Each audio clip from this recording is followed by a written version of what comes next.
আমরা কোনো বিদেশি নাগরিককে বাংলাদেশে নির্বাচন করতে দেব না।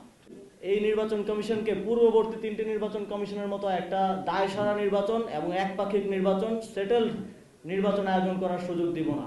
আপনারা যদি জনপ্রতিনিধি হতে চান তাহলে প্রকৃত অর্থে প্রথমে বাংলাদেশের এককভাবে বাংলাদেশের নাগরিক হন।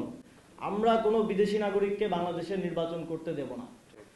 আমরা কোনোভাবেই, যদি নির্বাচন কমিশন এই ক্ষেত্রে সংবিধান লঙ্ঘন করার কিংবা কোনো ধরনের ইন্টারপ্রিটেশন দেওয়ার কিংবা কোনো ফাঁকফোকরের মধ্য দিয়ে তাদেরকে এখতিয়ার বহির্ভূতভাবে তাদের প্রার্থিতা বৈধ করার কোনো চেষ্টা করে, তাহলে আমরা একই সাথে আইনি লড়াই লড়বো এবং একই সাথে রাজপথেও নামবো।